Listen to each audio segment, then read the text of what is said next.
I want to describe two projects I'm involved in. Both are with the Ecumenical Forum of Canada. One is we call it the Windows Project, and I've left some samples back there. It's the Canadian response to the Chilean apartheids, the art of resistance, and it's the effort to mobilize some in the ecumenical community in Canada to do in the fabric artistry, what our reality is in Canada. What are the issues wounding us in Canada? And we give these to international visitors. So something on that. And the other one is the proposal of the Ecumenical Forum of Canada to move into the interfaith communities in Canada, which we hope to be doing on a 5-year thing starting in the fall. So it's Windows, which is international linkages, and it's interfaith communities. And are these things that people here could participate? Absolutely, yep. So this is an example then. If there are people here who would be interested in participating in this, the light just died. Then you would have an opportunity to meet with Lois, say over in the corner or some other place when we finish this session. All right? Remi De Roo, number 2. I'm not sure what you're expecting of me here. Well, I was told How much time have I got? You've got about the same time that Lois had. Oh, then I pass. Well, we'll accept that. You can bid again the second time around, okay? I wonder, could I insert a bit here, because there's been some changes and perhaps some ramifications that haven't been totally clarified, but I think we should allow Remi De Roo longer than these others are having, because he brought in the key thought about how we could get involved locally in this kind of initiative, and I would think that the input he would have would be valuable to all of us, and that we should let him have the extra time.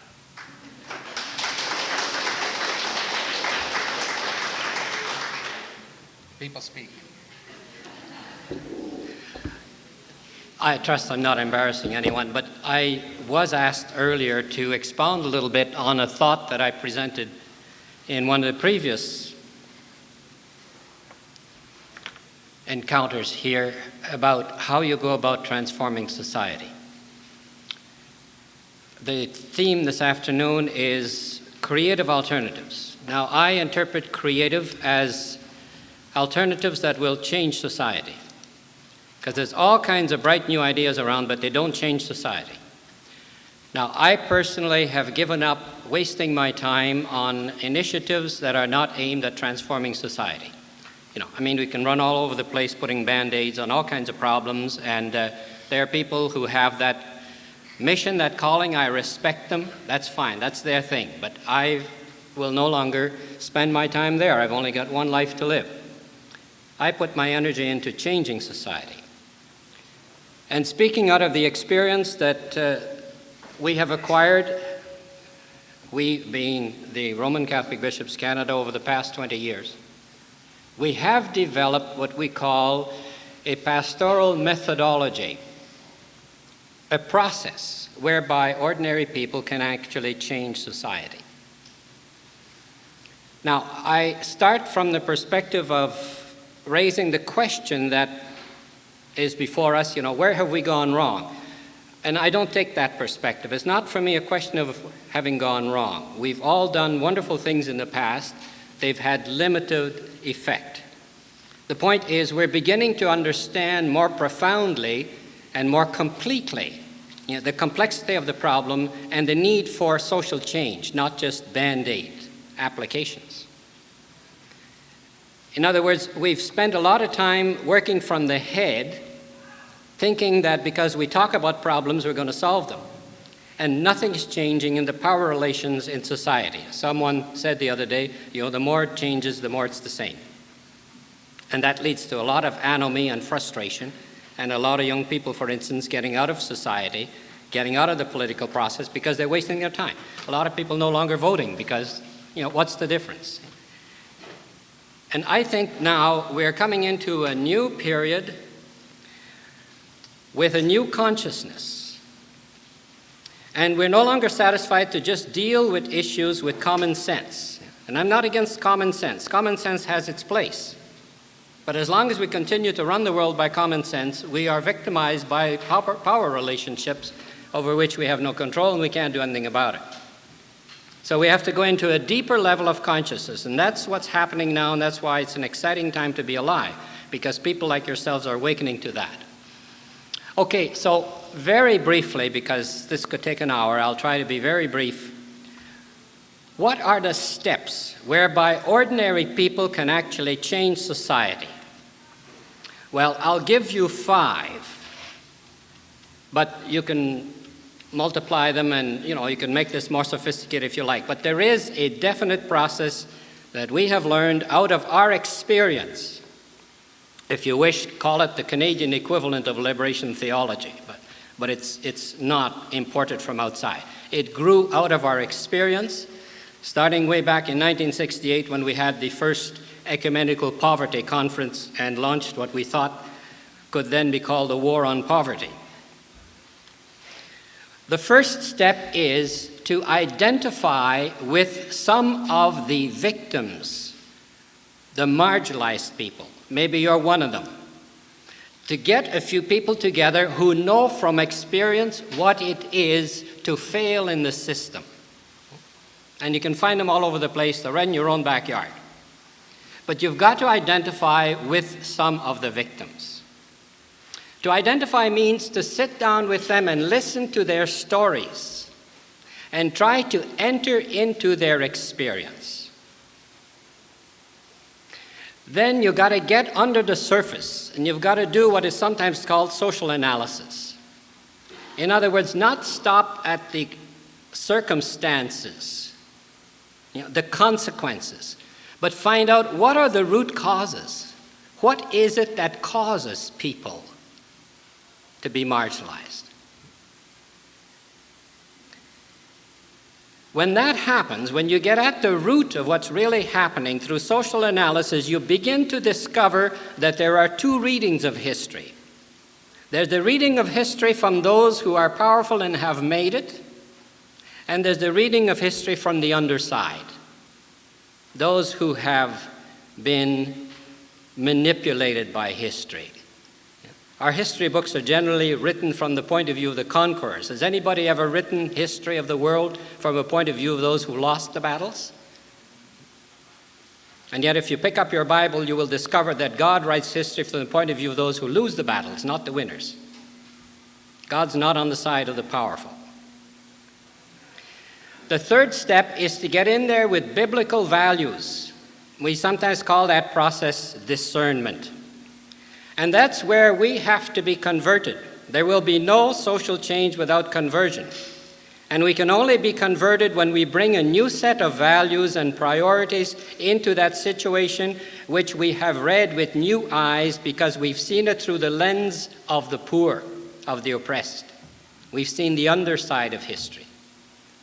And then we begin to realize that we have to change our attitudes, because if we're not willing to identify with the victims and try and bring about the change in society, we're part of the problem, we're part of the oppressors. And we can do that with the best intentions in the world and quite unconsciously. So the third step then is to get those new values, those biblical values, and to go into this process of discernment and conversion. Out of that will grow the fourth step, and that's what we're talking about, creative alternatives. But if you short-circuit that process, my proposal here, and I'm being deliberately blunt because we haven't got time to qualify, is that you're wasting time talking creative alternatives if you haven't done the first 3 steps. I gave a talk along these lines to a group of preachers from around the world gathered in Edmonton about a month ago, and when I'd finished talking, one of them said, "Now I understand why we failed in North Ireland. Because in Ireland, the church forgot the first steps. And as a result, they alienated most of their own people, who are now way ahead of them into revolution, and the church is lagging behind because they never identified with the victims." Just a little bit of experience. So that's where your fourth step really comes. Your creative alternatives is the fourth step that has to arise out of the experience of the marginalized, of the oppressed, of the poor. If it doesn't rise out of their experience, it's going to be another attempt by those in power to make the minor adjustments so that their power relationships aren't really changed. Right? The more it changes, the more it stays the same. Because the ultimate issue is who structures our society for the advantage of whom. And if all we do is spend our time with the winners making accommodations so that the losers won't rebel, that the losers will in some way be rationalized into accepting their lot, we're not changing a society. And that has been the great temptation of many churches, is to accommodate themselves to situations of persecution and become part of the problem. And then finally, you move into action, which obviously involves political action. That's where you have to work not alone, but in solidarity with other people in networks. It has to be multidisciplinary. You can't solve one problem alone in isolation. The best example is disarmament. There's all kinds of people burning themselves out on disarmament issues, and they don't realize you can't solve disarmament in abstraction from the global market economy, because the ultimate reason why there's a global arms race is because some people want to keep the economic structures of domination whereby rich, powerful nations can continue to exploit those who are less powerful. And until you change that economic situation of exploitation, you won't get anywhere with trying to stop the arms race or disarmament. That's where you come into political strategies, and you learn those political strategies out of experience. You don't come at them from the textbook, which is why I told Bob, and I hope I didn't distress him too much, that I would not direct a group here this afternoon, because I want to get out of that trap of making it appear that somehow you bring someone from outside who's the expert who tells you how to do it or what to do. No. Once you've caught that vision of identifying with the poor, of doing social analysis with them, of bringing in the biblical perspective, in other words, theologizing, and then out of that, bringing creative alternatives that come out of the experience of the poor, not out of a textbook, not from an outside guru, not from those who are powerful, but from the only people who really know what the alternatives have to be because they speak from experience. Then when you catch that, then you can really do something creative. And my last word is, the transformation of society will never come from the powerful and the rich. It can only come out of the poor, not because the powerful and the rich are not well-intentioned, but because the only model they have is a control model. And the only transformation they will allow in society is that which does not threaten their control of the power relationships. And the only people who know there's an alternative because they have suffered the consequences are the poor. And that's why the future of the church and the future of the world lies in the hands of the poor, not the powerful.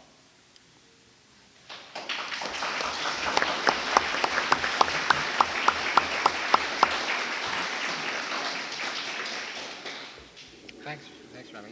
Marty? Action. Just to repeat again so that you have them, the first one is to identify with the victims. The second one is social analysis. The third is to bring in the biblical perspectives or new values.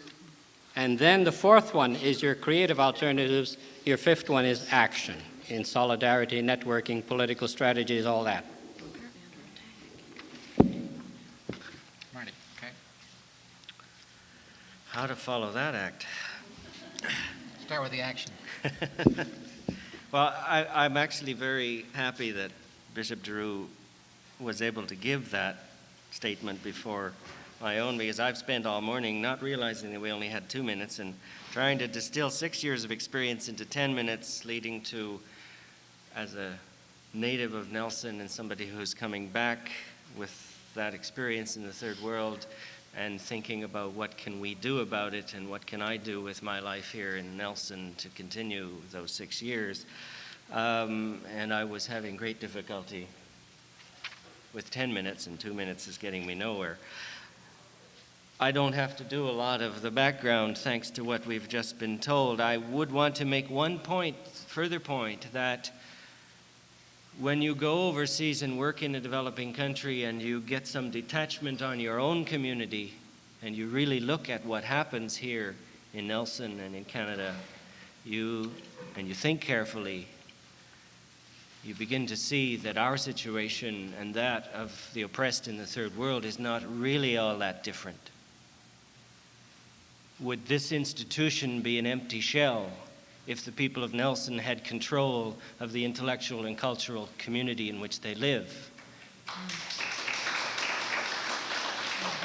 Would Kootenay forest products be a hulk of charred embers if we had the economic control of our community?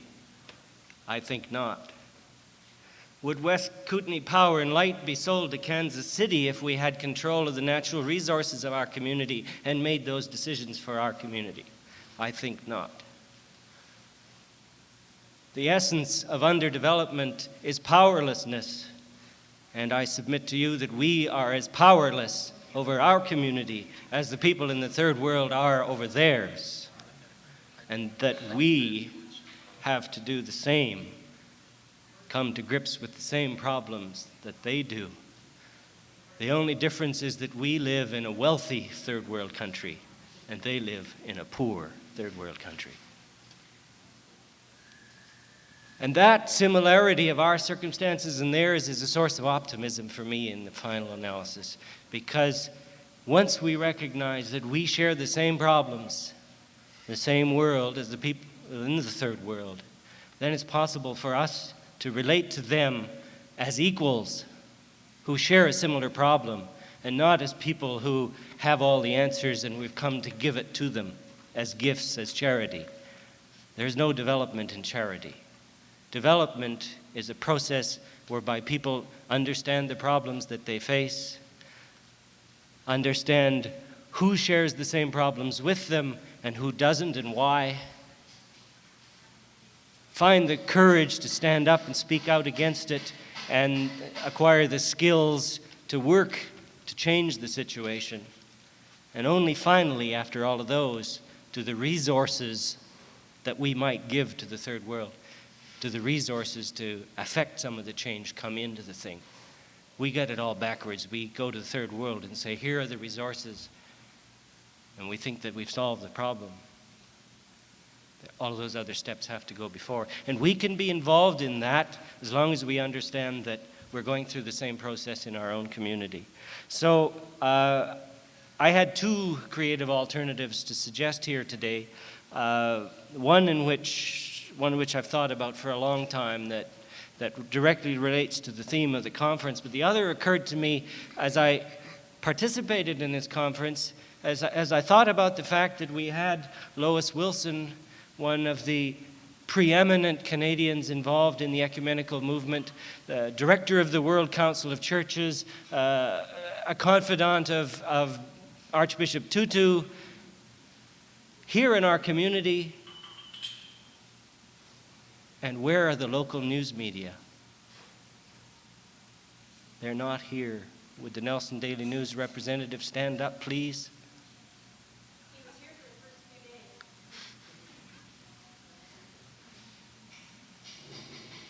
We don't have a community voice any longer in Nelson. Conrad Black bought it from us, and he turned it into a mechanism to maximize the profits for himself and the profits for the people of the system that Bishop De Roo has just told us about, who are interested in maintaining their control and their profits and don't care about the fact that the news media are there to help the community inform itself about these things that we're talking about here. We don't have a community newspaper anymore. What are your creative alternatives? The creative alternatives is to consider a community-owned newspaper. This thing is going to be reported in the Nelson Daily News because somebody here in this room is going to write the report. Well, why give it to the Daily News and make profits for Conrad Black when we could give it to our own newspaper that much better? If there were 2,000 of us prepared to put up $100 to buy a share, we could start an alternative newspaper that would cover such events and that would be interested in informing this community, not in making Conrad Black rich. That's alternative one. Alternative two is a regionally based development organization from the West Kootenays that starts with this analysis of our community and goes from there to exploring ways that we could be of assistance to community organizations in the third world that are going through similar problems but in their local context. There are many aspects to that, and it certainly starts with the first step that Bishop De Roo was mentioning. And what intrigues me about this idea of a regional-based development organization is that it entails the possibility for a genuine twinning of communities in the first and the third worlds, if we're going to use those terms, which would provide the basis whereby we here in the Kootenays could identify with people in the third world. They're not here in our community. We have to develop a mechanism to enable that to take place. So I'm thinking in terms of a twinning kind of relationship. We twin with Japanese cities for economic reasons. I suggest we could twin with third world communities for development reasons. Organizations that do their fundraising on the basis of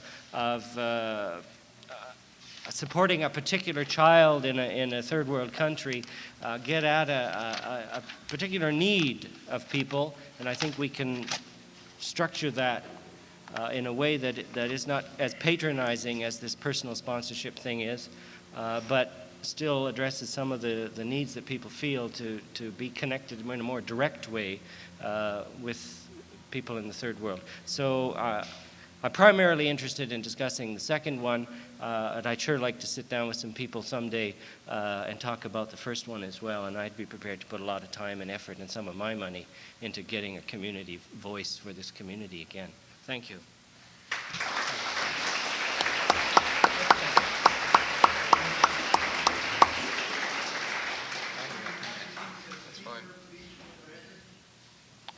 Sorry, I'm Marty Horswill, native of Nelson. I've been working with CUSO overseas for 6 years as the country director for their programs in southern Sudan and more recently Papua New Guinea.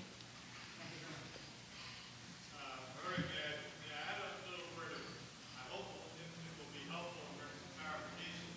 There was no thought or intent to cut out the input you had wanted to give, Marty. We want that input. The thought was that it could be introduced from the central table and an invitation extended to the group to say, go where you wish to go on these concerns and interests. And I know some of us want to go to 4 or 5 of them, but we felt that it would be better for you to focus in terms of participation with those who wanted to get on with what you were talking about. And you will have some time for the rest of those 7 or 8 minutes with that group when we're divided up.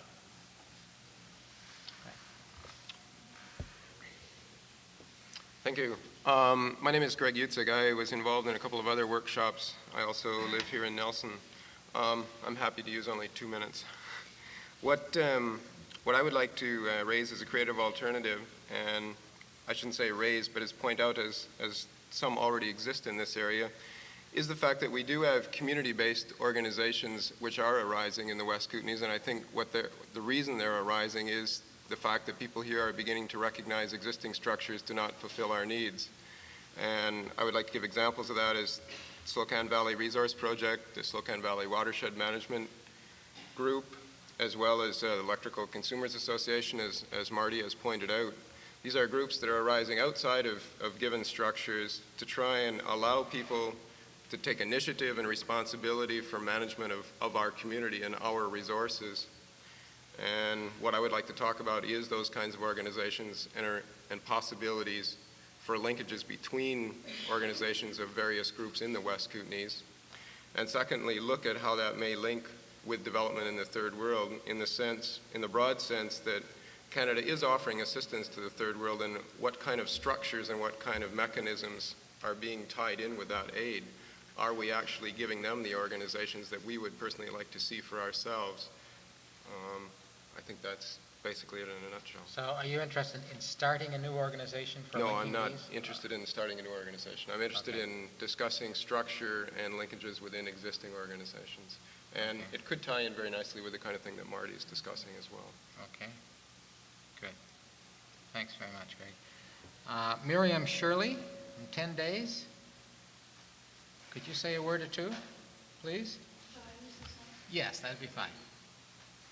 Don't be alarmed, I'm not going to read you this. I just brought it along for a little backup information. I have 2 minutes. Yes, with a little license. You've heard the name 10 days mentioned an awful lot. You've heard a number of people mention 10 days. I belong to the Nelson Committee, and I'd like to tell you just a little about it and urge you most strongly, if you want to get into it. 10 days is partly funded by CEDA, the Canadian International Development Agency, and partly funded by 5 of the mainline churches of Canada: the Anglican, Lutheran, Presbyterian, Roman Catholic, and United Churches. CEDA's amount that they fund us comes to about 50%, roughly. It's not. And the amount that the churches give is based on their membership according to the census.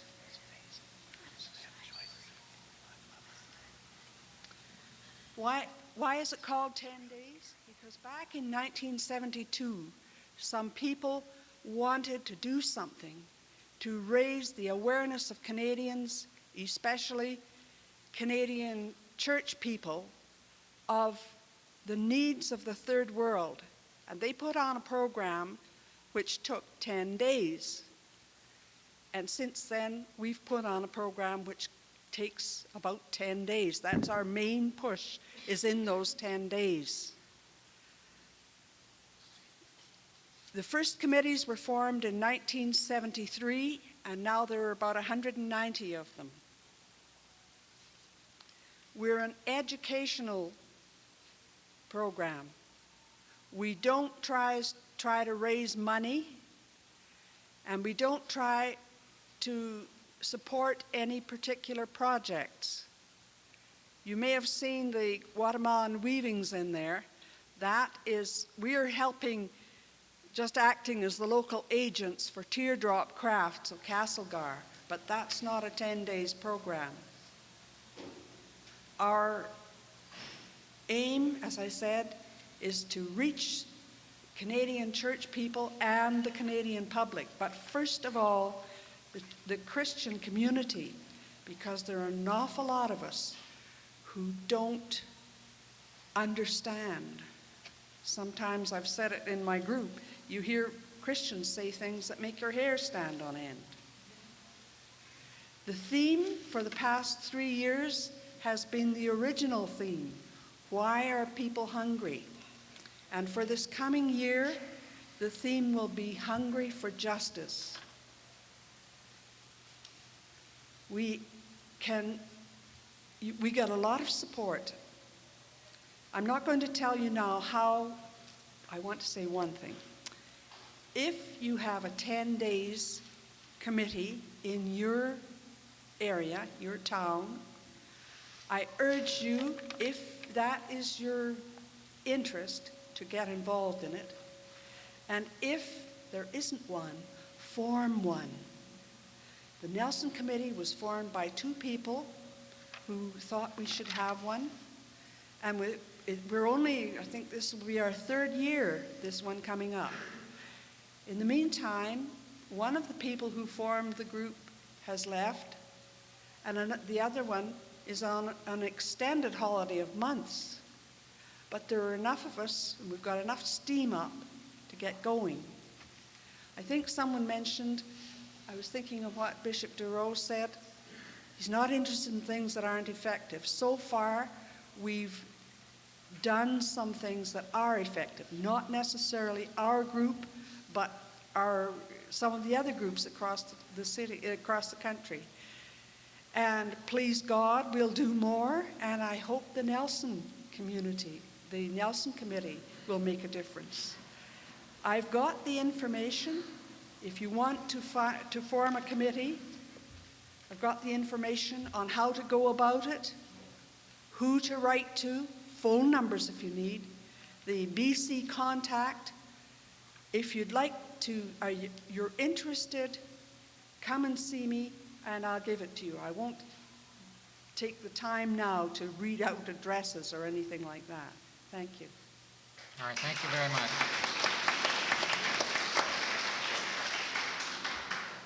Is Vicky Obedkov here? Okay, it's gone. Hope Bronaugh?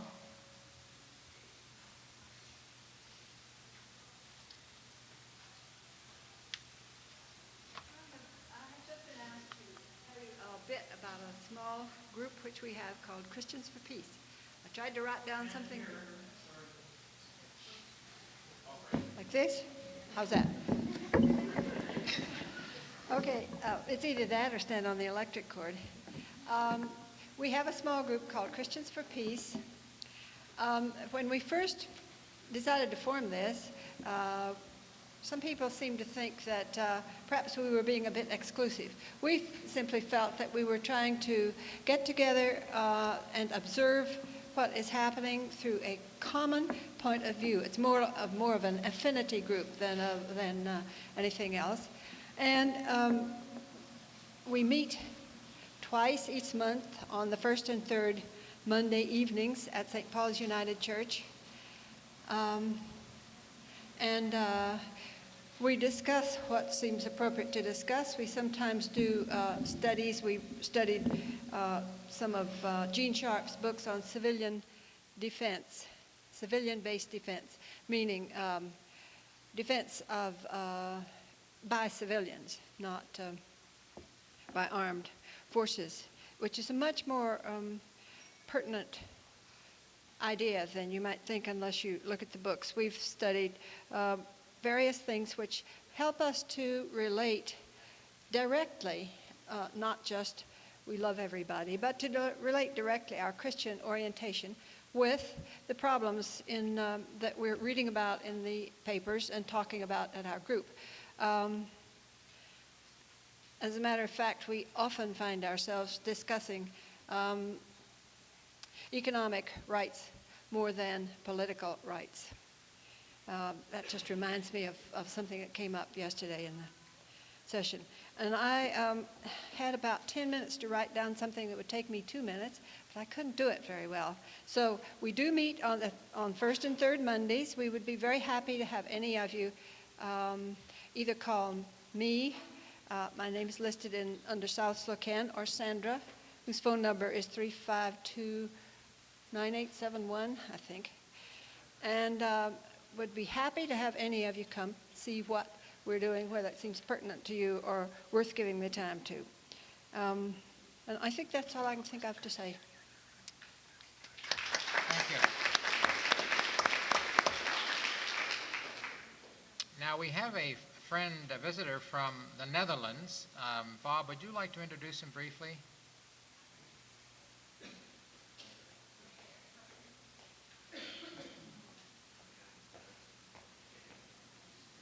Is one of these connected? Both connected?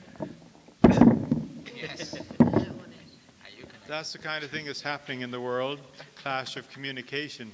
I am very, very pleased to introduce Franz Braal. He is from the Netherlands originally, but he's very much of a nationalized Canadian. He lives on the mountainside out at Tagum, and he has a deep, profound concern for the forests and for what we're doing to the forests, and he would like to introduce a few thoughts about the ways we can make creative changes, and those who are interested in gathering in a group around him are going to be invited to do so. In doing that, I would also like to emphasize that it's going to be tough to choose as to which group you want to go to, so if nobody goes to some group, it doesn't mean there's not an interest, it just means that the focus has been at another space. Franz Braal. Where are you, Franz?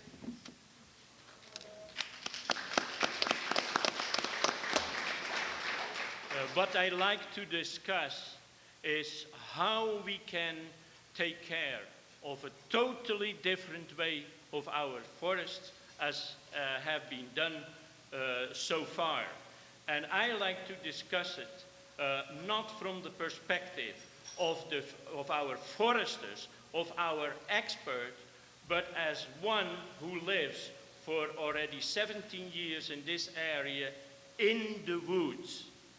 The main thought that I have is that we should not rape our forest as we are doing now, but that we farm our forests, that we really take care of it, and that we leave it, if we have to give it up, in a better condition than as we found it. I have a real difficulty because I really like to participate in the rose section. First of all, I am from the Netherlands. I think you are from the Belgium, the Flemish, very close to it, and I'm very interested in it. So I have other opportunities to discuss what my recent thoughts are about our forests. That is reinforced because of a recent trip I made through Europe. Germany, Austria, and 4 Eastern European countries. East Germany, Poland, Czechoslovakia, and Hungary. And I have really watched what is happening there, and that is totally different as what we do. And so if not now, then I hope to have another opportunity to share my thoughts about that. Thank you. Thank you very much.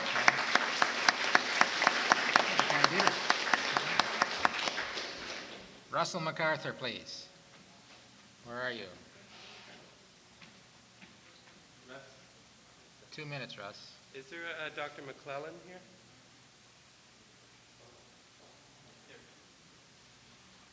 Still 2 minutes? Yep, I'm counting. I had intended not to say anything today, but when Remi De Roo and Marty suggested that maybe there were things that we could even look at in our own area, I thought I'd say something. We have a tremendous opportunity here. We have a university donated to us.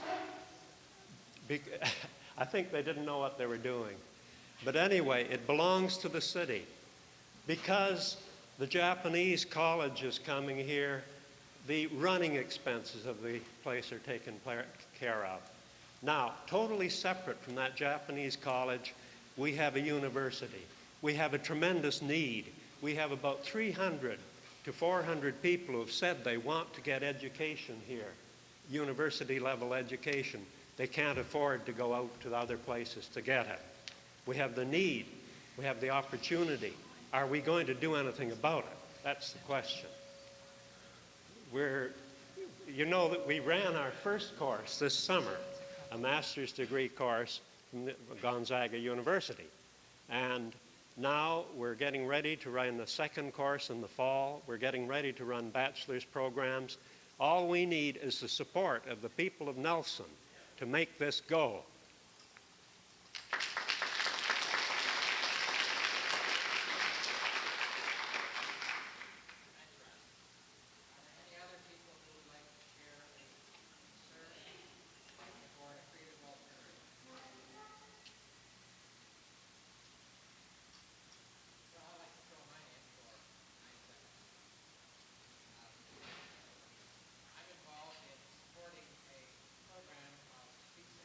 Projects around the world, and we are looking, and this is a project which starts with people outside of Canada for the most part who have concerns and are trying to express them in a variety of ways. I mentioned yesterday the Sri Lanka Center for Society and Religion.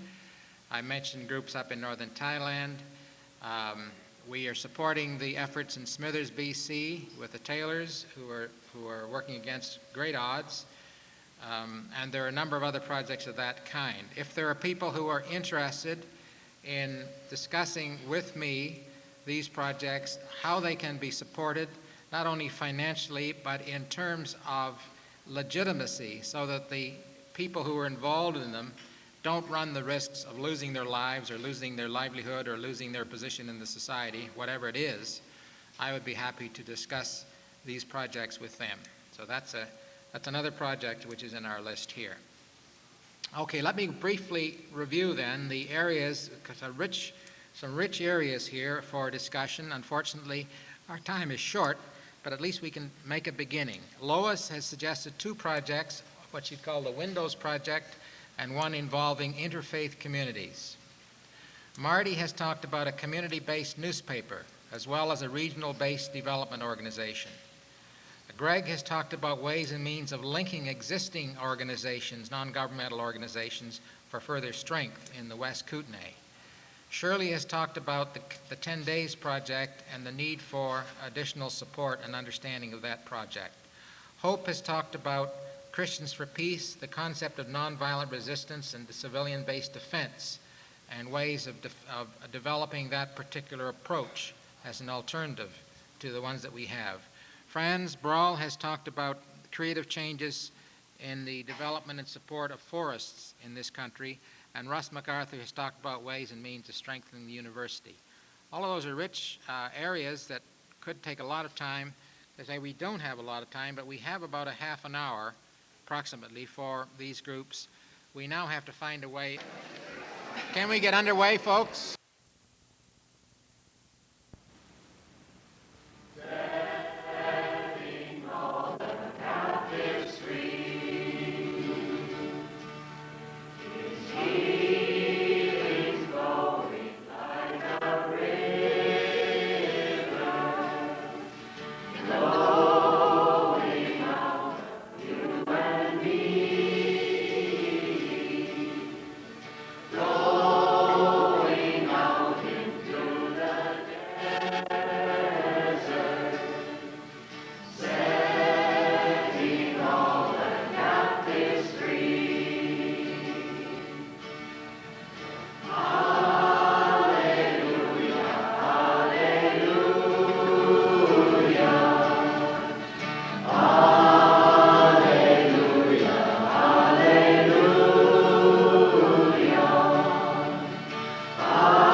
Next song is When the PP Summer.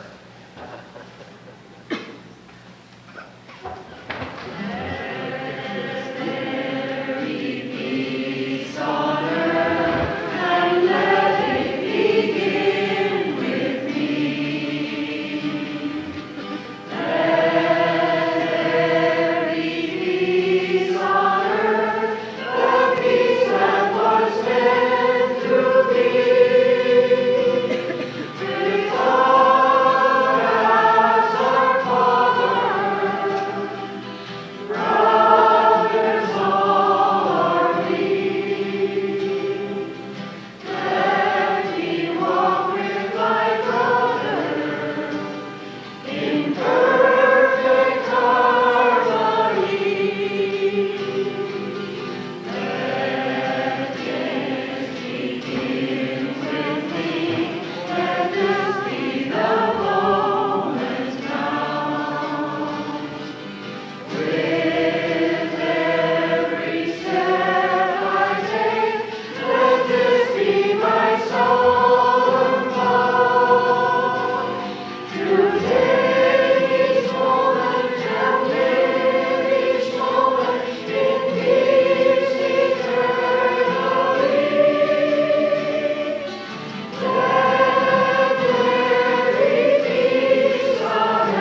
I was going to even suggest that in the revolution that's occurred in the last 3 days, we should sing that verse over again, and sisters all are we. Okay, do you want that? Yeah, all right. We'll sing that verse again. Sisters all are we.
Thank you to Bruce and to Mike and Cathy and the members of the group. We've appreciated your singing. They're going to sing for us again at the close, so we'll have 2 more songs then. Murray Thomson is going to read for us some poetry, whether it's his own poetry or some that he's reading from someone else. I don't know. He'll have to explain that to us. Take a microphone from what I say. There, no, we can make. I'm going to read a few poems, short poems by Bonnie Day, who has been a member of the Religious Society of Friends for many years, has been in a wheelchair for quite a few years. But this is the incisiveness of her poetry, and I think you will find these short poems of interest. They're certainly relevant to our theme of this weekend. First one is called Observation on War. Thanks. Always the old men sign the treaties. Always the... Oh, I'm sorry. Always the old men sign the treaties. Always the old men pass the laws. They let the contracts, they make the speeches, they talk of a lofty and noble cause. Always the old men give the medals. Always the young men give their lives. And flags fly over the cemeteries, and business thrives.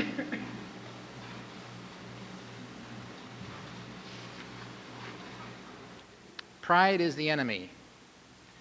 Pride is the enemy of love. Its walls are heartbreak high. And what will people think of me is the rule it governs by.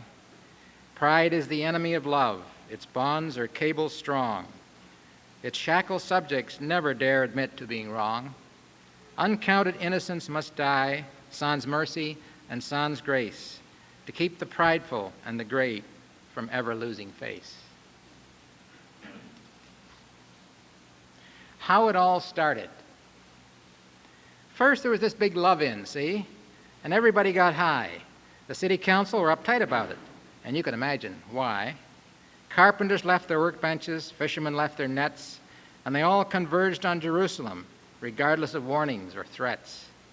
Some of them claimed they saw tongues of fire dancing about on each other's heads. All that hallucinating and no available hospital beds. These cats didn't have any LSD for expanding the mind, but they had what they called the Holy Spirit, which the cops couldn't frisk you and find. It was invisible, man, and no one could taste it or smell it. But when anybody was under the influence, everybody could tell it. Jews mingled with Goyim, Roman mingled with Greek. It was join in, brother, we dig ya, no matter what language you speak. That was the start of the famous slogan, make love, not war. Syrian, Ethiopian, Persian, who cares a fig what you are? Psychedelic, man, it was apostolic. And I mean, it was for real, not just symbolic. Love flowed like a river of peace, pure and unbounded. The soldiers and the police were confused and confounded. They couldn't get that Holy Spirit enclosed or surrounded. The rich shared with the poor, and the poor shared with the rich. And what made it disturbing was you couldn't distinguish which was which. And on every side, the sick were healed without the aid of qualified physicians. In short, the things that were going on disrupted normal social conditions. The authorities realized that here was a threat to law and order. If it wasn't revolutionary, at least it was on the border. So they did their best to break it up, as officials must do in such a case. They ordered the crowds to disperse, but alas, no one as yet had invented mace. They said, move on, and I'm telling you now, as man to man, that was exactly how the early Christian movement began. At the brink, we stood before the chasm, my trembling hand in his, and saw the awesome gap between what should be and what is. And there was neither bridge to cross, nor detour sign to guide, but just that gap in front of us, unutterably wide. Mankind, the engineer, we thought, must somehow bridge this deep, or what's to stop humanity from one last lover's leap? A pebble against Goliath. My pebble caught him squarely between the eyes, but he doesn't fall. He stands there dreadful as ever, stung with surprise and 10 feet tall. According to the script, he should crash to earth like a falling tree, and the multitude, for all their worth, should hurrah for me. Where is my victory and my ovation? I know he's hit. Look close, it may be just imagination, but doesn't he seem to sway a bit? And finally,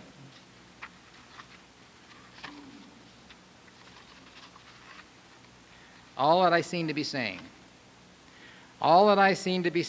over and over and over is, let life go on, from the timid young fawn to the bee in the blossoming clover. Let life go on. Do not stunt it or starve it, exploit it, deform it, or thwart it, or twist it. And if I belabor the point, it's because somebody somewhere appears to have missed it.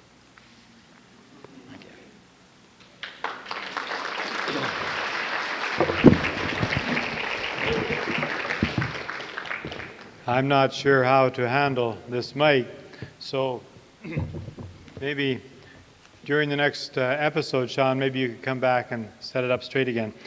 We're going now to our groups, and this is the part that I think is, well, we appreciate very much the parts we've had, but the reason that this is going to be so exciting to me is that we don't know what's going to happen. We have 1, 2, 3, 4, 5, 6, 7 presentations, and nobody knows what any of them are going to be but the people in each group. And just for any who may be here tonight who haven't been here before, the way this has come together is that we were going to have a set program for tonight, and it was suggested, well, we've had these groups working at the issues of how can we work creatively together to bring peace on earth, to deal with the issues of need in the world and a concern for social justice, to care about the environment. How can we individually be creatively involved? And it was suggested that if that is our concern, then the input to this final program should mainly be from those groups sharing with us all together, where do we have grounds for faith and hope in moving into the world that is before us? Now, as we've asked for responses from the groups day by day, we have started with groups 1 and 2, and we've moved through to groups 13 and 14, so they came at the end of the day, and we were kind of weary, so I hope you don't mind that arbitrarily I've put 13 and 14 from down at the last end up to the top for tonight. So we're going to start with 13, 14, and move down to 1 and 2. And I had a protest from group 1 and 2, which I won't share with you, but they can explain it as it comes along to their turn. Group 13 and 14, it's your turn now.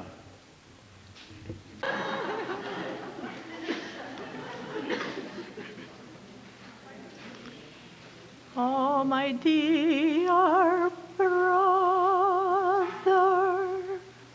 when the world is on fire, don't you want God's bosom to be your peace? rock me over in the rock of ages, rock of ages, cleft for me. Oh, my dear sister, when the world's on fire, don't you want God's bosom to be your pillow? Rock me over in the rock of ages, rock of ages, cleft for me. Oh, my dear Father, when the world's on fire,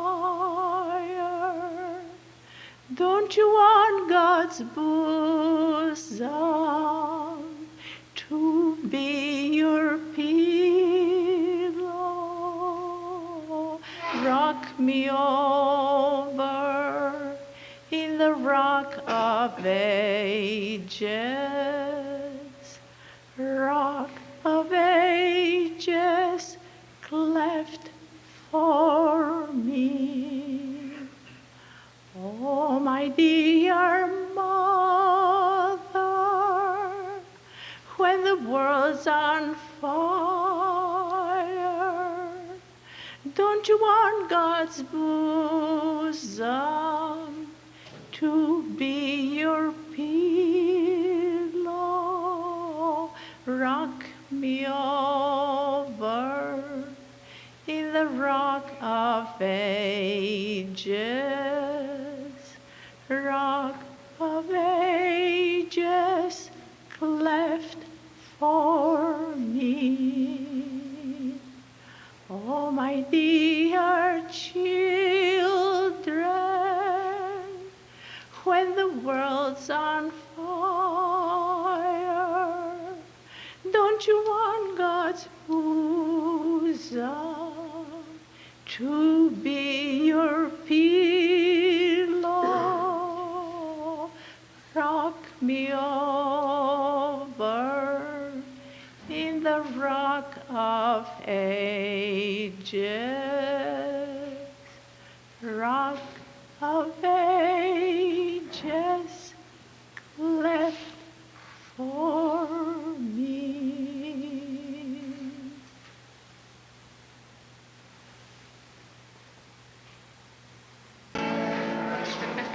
Sure. How about putting these down a bit?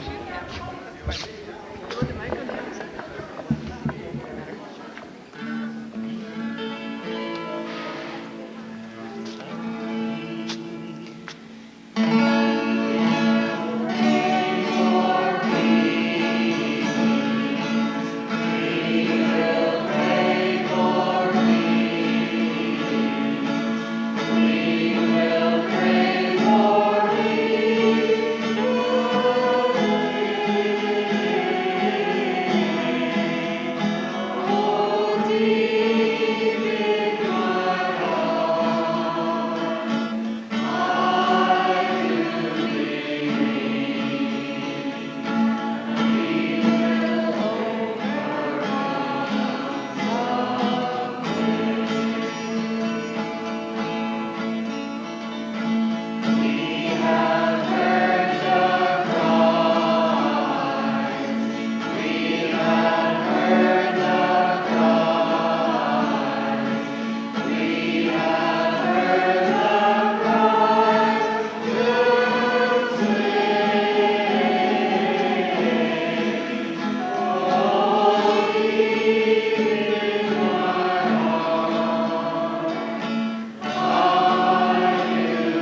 using the wrong mic.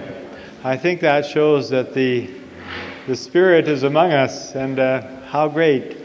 I wanted to introduce the lady who sang the solo, but she asked that she not be introduced because it was in a prayerful spirit, and I accept that. But I think in terms of the excitement of these 3 days together that you should be aware that she comes from Cape Cod, Massachusetts, and her family roots are Slavic in Eastern Europe, and I am grateful that she, as with all of you, but how wonderful, what a miracle to have that singing here tonight. Now, before we go to groups 11 and 12, we have another sort of an exciting introduction tonight.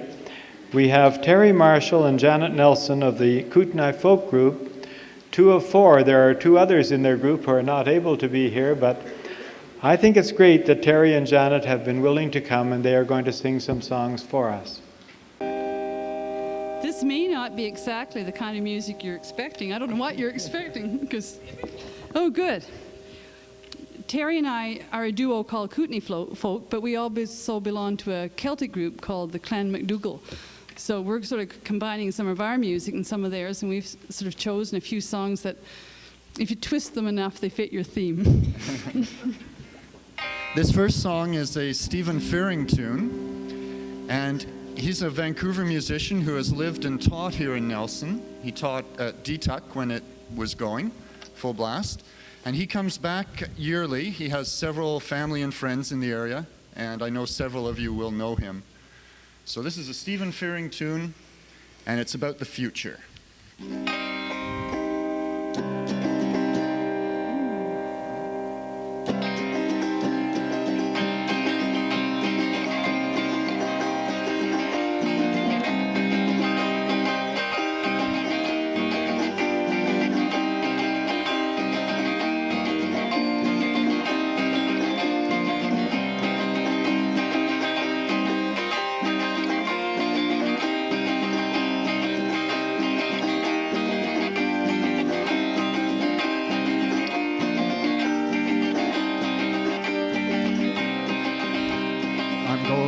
To leave the misty mountains in the rain.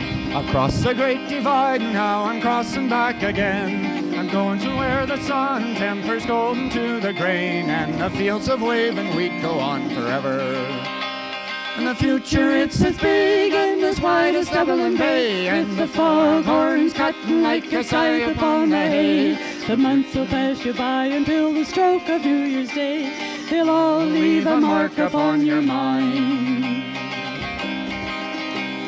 When I was but a young man of the age of 17, I left my home in Dublin for to finally catch the dream. And many times I wondered if I weren't completely mad, but I'd never trade this life for any other. And the future, it's as big and as wide as Dublin Bay, with the foghorns cutting like a scythe upon the hay. The months will pass you by until the stroke of New Year's Day. They'll all leave a mark upon your mind.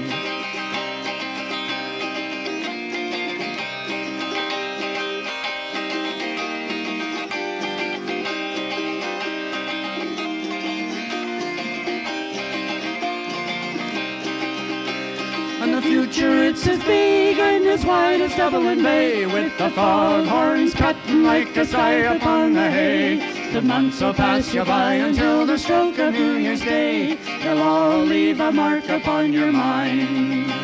So come near me now, good people, and come near to hear my tale. For the times we spent together here were days like rusty nails. There's something that I wish to say before the evening's through.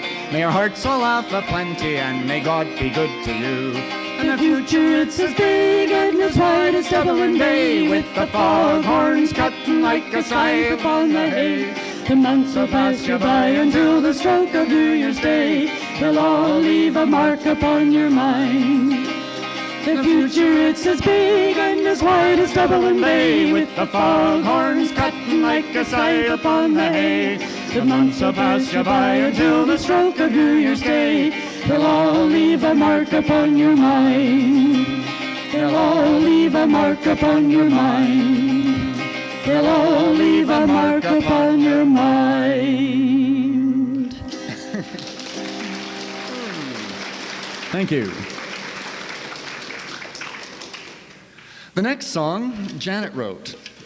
This is a song with a bit of local flavor because we were asked to perform as part of the Kootenay Regional Week at Expo 86 last year. We had to audition for it, and for the audition, Janet wrote this song. This is a commercial, actually. It had to fit the theme of the Kootenay's Motherlode of Dreams.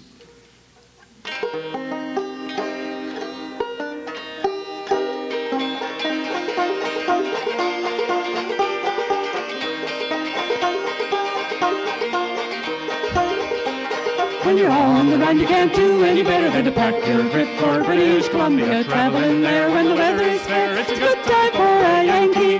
When the moose get thick as a falling snow line, 10 feet deep in the logging road. The winter is only 2 days old, we're heading south, baby. On the road, we're heading down Kootenay Lake, past Caslow Town. Through the mountains, it's a hell of a show. We're heading for the Kootenays, oh, the place where dreams can be. They came here many years ago, there's gold in them there hills, you know. They came for peace, they came for love, they wanted to be free. Found their peace, they found their love, but there was magic in those hills above. Spell was cast, we're here at last in the place where dreams are free. On the road we're heading down Kootenay Lake, past Caslow Town. Through the mountains, it's a hell of a show. We're heading for the Kootenays, oh, the place where dreams can be. We're working our way from Crawford Bay across the ferry. It's free, they say. If the pass is closed, it's the only way to get there when you're driving. The black guys there may take your life or give you little gray hair overnight. But the long night's past, it's spring at last in the place we long to be. We're on the road, we're heading down Kootenay Lake, past Caslow Town. Through the mountains, it's a hell of a show. Heading for the Kootenays, oh, the place where dreams can be.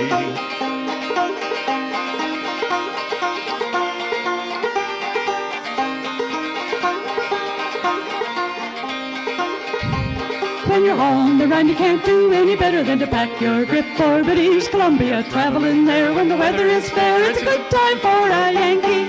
When the moose get thick as a falling snow line, 10 feet deep in the logging road. The winter is only 2 days old, we're heading south, maybe. We're on the road, we're heading down Kootenay Lake, past Caslow Town. Through the mountains, it's a hell of a show. We're heading for the Kootenays, oh, the place where dreams can be.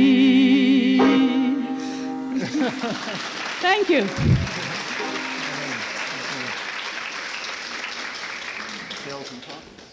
Oh, there's no kids there. Do you have any water? No. Do you? Oh, bless your heart. A balalaika. Well, it's got a handle on it and everything, yeah. Yeah, it's different. Yeah, doesn't it? Does it like this? Oh.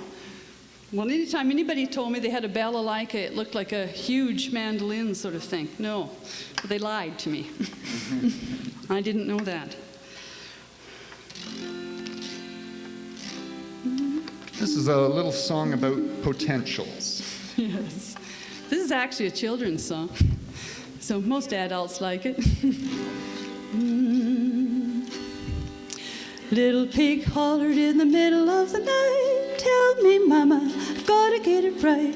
What will I be when I grow big?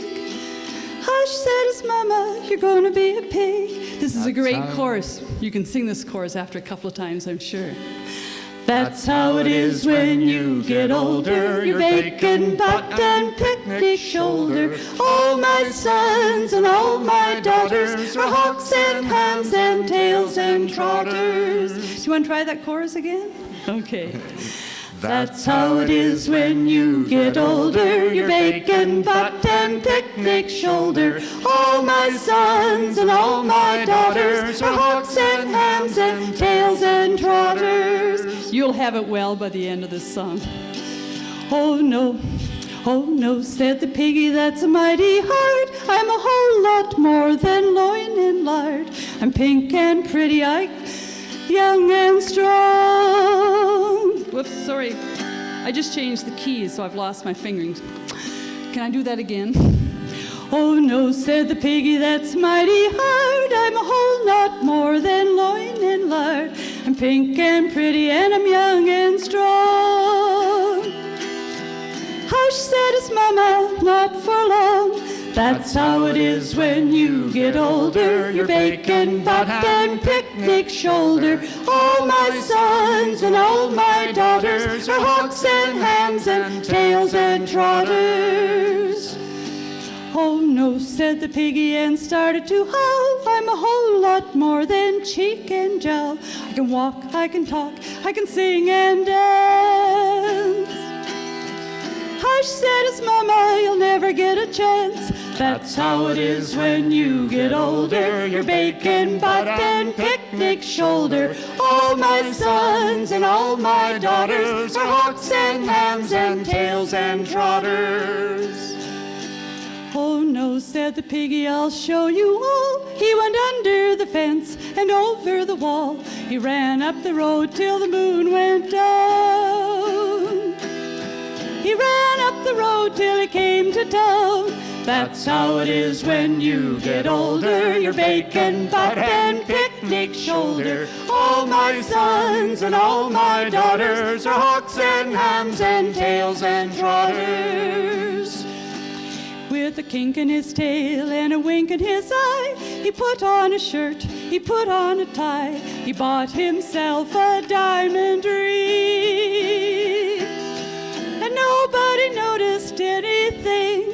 That's how it is when you get older. Your bacon butt and picnic shoulder. All my sons and all my daughters are hawks and hams and tails and trotters. He's a big bore now, he's executive pork. Eats his fiddles with a knife and fork, but still he remembers that lonesome tune that his mama sang by the light of the moon. That's how it is when you get older. Your bacon butt and picnic shoulder. All my sons and all my daughters are hawks and hams and tails and trotters. One more time. That's how it is when you get older. Your bacon butt and picnic shoulder. All my sons and all my daughters are hawks and hams and tails and trotters. See, everything can change, can't it? Good. Sean, did you find that water? Where? Great, over there. Ah. Janet and I have been playing with a Scottish group. We've been introduced to the music of the Corries. And the Corries are a duo, a Scottish duo that are just amazing. This is a Scottish peace song. E minor? D minor? I think so. This is a lullaby, and it's about after Scotland was ravished by the English. And it's a mother singing her child to sing. It's a very sad song, but it's about a valley like ours. Hush, hush, time to be sleeping. Hush, hush, dreams come a-creeping. Dreams, oh, peace and oh, freedom. So smile in your sleep, bonny baby. Once our valley was ringing with sounds, oh, our children singing. Now sheep bleat late in the evening, and sheilings lie empty and broken.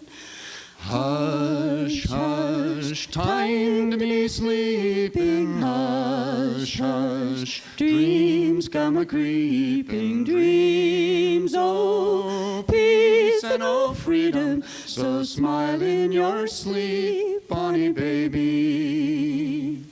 We stood with heads bowed in prayer while factors burned our cottages bare. The flames licked the clean mountain air, and many lay dead in the morning.